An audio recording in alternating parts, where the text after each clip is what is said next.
Industries, transportation, urbanisation, इन सब चीज़ों की वजह से पृथ्वी पर पोल्यूशन की मात्रा बढ़ रही है और क्लाइमेट चेंज जैसी चीज़ें हो रही हैं। तो सवाल ये आता है कि क्या हमें इंडस्ट्रीज़ बंद कर देनी चाहिए, क्या हमें गाड़ियाँ चलानी बंद कर देनी चाहिए? नहीं, हम ये नहीं कर सकते। वो अलग बात है कि लॉकडाउन में हमें ये सब चीज़ें ज़बरदस्ती बंद करनी पड़ी थी। तो सीधी सी बात ये समझ में आती है कि हम सिर्फ इकोनॉमी और डेवलपमेंट का सोचकर एनवायरनमेंट को बर्बाद नहीं होने दे सकते और सिर्फ एनवायरनमेंट का सोचकर इकोनॉमी और डेवलपमेंट पर रोक नहीं लगा सकते, जैसे हमें लॉकडाउन में लगानी पड़ी थी। तो हमें बीच का रास्ता अपनाने की ज़रूरत है, जहां हम एनवायरनमेंट को नुकसान भी ना करें और हमारी इकोनॉमी और डेवलपमेंट भी फ्लरिश करती रहे। शॉर्ट में कहें तो हमें सस्टेनेबल डेवलपमेंट की ओर जाने की ज़रूरत है, जहां एनवायरनमेंट और ह्यूमंस के बीच संतुलन बना रहे। अब ये बीच का रास्ता क्या होता है? इसमें आता है हमारी कुछ आदतों को बदलना, कुछ टेक्नोलॉजी चेंजेस और कुछ इनोवेशंस। आदतों की बात करें तो यहाँ सबसे बड़ा रोल पेरेंट्स और टीचर्स का होता है। बच्चे जो भी सीखते हैं या उन्हें जो भी आदतें होती हैं वो जनरली पेरेंट्स या टीचर से ही सीखते हैं और ज़्यादातर बच्चों में बचपन की आदतें पूरी ज़िंदगी भर रहती हैं। अगर मेजॉरिटी की बात करूं तो बच्चों को चॉकलेट के रैपर्स, वेफर्स, खाली पानी की बोतल्स, कोल्ड ड्रिंक की बोतल्स ये सब डस्टबिन में डालने की आदत नहीं होती।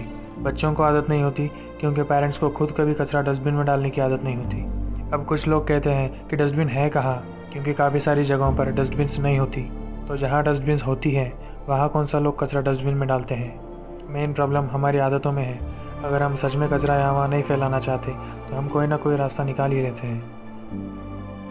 अब जो सिटीज़ का सारा कचरा है उसकी प्रॉपर रिसाइकलिंग और प्रॉपर डिस्पोजल भी ज़रूरी है, तभी हमारे डस्टबिन में कचरा डालने का कुछ मतलब बनता है।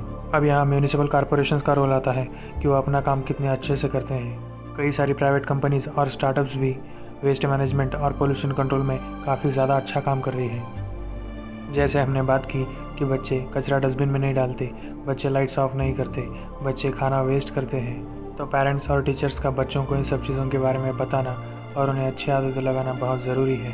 और ये चीज़ बहुत इंपॉर्टेंट है कि बच्चों को बचपन से ही अच्छी आदतें लगाई जाए। Everything I mention was about majority, otherwise there are many peoples and many kids doing great job to prevent climate change and saving environment. अगर टेक्नोलॉजी चेंजेस और इनोवेशंस में बात करें तो हमें सस्टेनेबल, क्लीन और रिन्यूएबल एनर्जी सोर्सेज की ज़रूरत है। फॉसिल फ्यूल्स बहुत ज़्यादा पोल्यूशन क्रिएट करते हैं। एनवायरनमेंट में सबसे ज़्यादा CO2 का इमिशंस गाड़ियों से होता है। एज अ सोल्यूशन मार्केट में इलेक्ट्रिक व्हीकल्स आ रही है, लेकिन इस भ्रम में बिल्कुल मत रहना कि इलेक्ट्रिक व्हीकल्स पूरी तरह पोल्यूशन फ्री होती है। इनफैक्ट इलेक्ट्रिक व्हीकल के प्रोडक्शन में कंबशन इंजन व्हीकल से ज़्यादा पोल्यूशन क्रिएट होता है।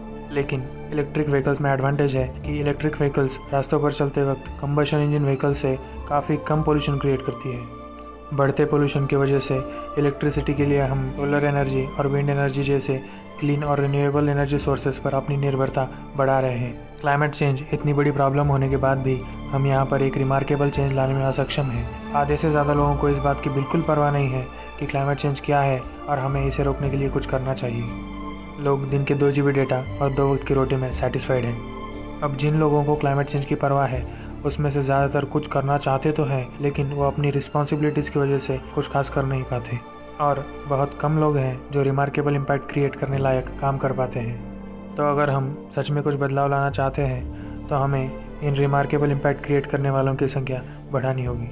हम किसी भी चीज़ को करना तब तक ज़रूरी नहीं समझते जब तक वो हमारे लिए अर्जेंट नहीं बन जाती। जब तक कैंसर नहीं होता, सिगरेट पीने वाले को समझ नहीं आता कि सिगरेट पीना छोड़ देना चाहिए।